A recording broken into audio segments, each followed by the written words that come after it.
Shalom, selamat malam Romo, Bapak, Ibu, dan saudara-saudari sahabat Remas yang terkasih dalam Yesus. Hari ini, Rabu 12 Februari 2025, kita berjumpa dalam Remas, Renungan Malam Singkat Stella Maris Jepara, bertema, Jadikan Hatimu Tempat Tuhan Bersemayam. Permenungan hari ini diambil dari Injil Markus, bab 7, ayat 14 sampai dengan 23. Kita tentu sering membaca dan melihat di kemasan makanan ada kata dan simbol bertuliskan halal. Menurut pihak tertentu, makanan-makanan yang memuat tulisan tersebut sudah layak dan boleh dimakan. Di lain pihak, kita juga sering mendengar ungkapan makanan ini haram, makanan itu hantam. Kita sering melihat kata itu tertulis di tempat-tempat tertentu. Larangan-larangan itu sebenarnya oleh kelompok tertentu dibuat dengan maksud dan tujuan yang baik, yaitu sebagai sarana untuk mengarahkan setiap orang agar semakin dekat dengan Tuhan. Namun jika halnya dimengerti demikian, agaknya terlalu naif dan sempit. Karena pengertian yang semacam itu sama sekali tidak menyentuh salah satu bagian yang terpenting dalam diri manusia, yaitu hati. Hati dalam tradisi tertentu merupakan kunci dari segalanya.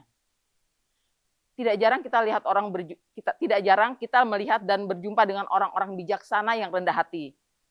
Namun demikian di sisi lain, dari hati juga muncul sesuatu yang seringkali merugikan, seperti misalnya dendam, iri hati, cemburu, dan hal-hal negatif lainnya. Dalam Injil hari ini, kiranya menunjukkan hal yang sama.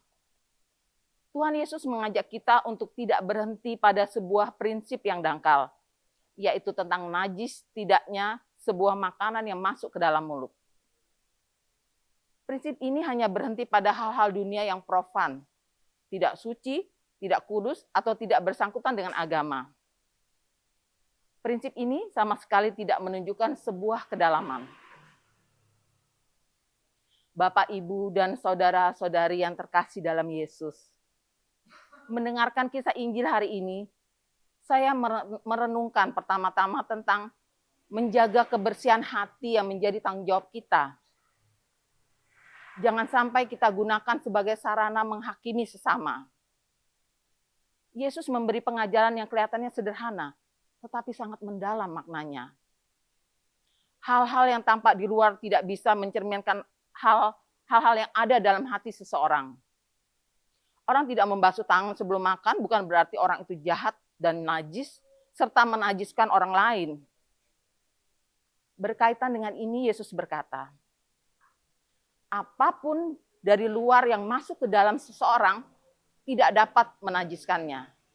Tetapi apa yang keluar dari seseorang, itulah yang menajiskannya. Dalam hal makanan dan minuman, dikatakan bahwa segala sesuatu dari luar yang masuk ke dalam seseorang tidak dapat menajiskannya. Karena bukan masuk ke dalam hati, tapi ke dalam perut, lalu dibuang ke jamban. Bagi Yesus, apa yang keluar dari seseorang, itulah yang menajiskannya. Mengapa? Karena dari dalam hati timbullah aneka dosa berupa segala kejahatan, keserakahan, kelicikan, hawa nafsu, iri hati, dendam, dan hal negatif lainnya. Dengan tegas Yesus mengatakan bahwa semua hal yang jahat itu timbul dari dalam dan menajiskan orang. Banyak orang rajin ke gereja untuk mengikuti perayaan Ekaristi dan sakramen-sakramen lainnya. Masuk dalam persekutuan doa, aktif dalam pelayanan tertentu, tetapi hatinya masih dikuasai kejahatan dan hawa nafsu. Banyak orang berpikir bahwa dengan partisipasi aktif dalam kehidupan menggereja sudah menjadi jaminan kelayakan di hadirat Tuhan. Tapi dalam hatinya, kesombongan, keserakahan, selalu melawan kebaikan yang dilakukan. Kadang, orang justru jatuh dalam dosa karena hatinya kotor. Hati ikut mempengaruhi pikiran untuk berlaku jahat. Hati yang jahat lebih menajiskan. Tuhan Yesus pada hari ini mengajak kita untuk masuk lebih dalam ke lubuk terdalam dari hati kita.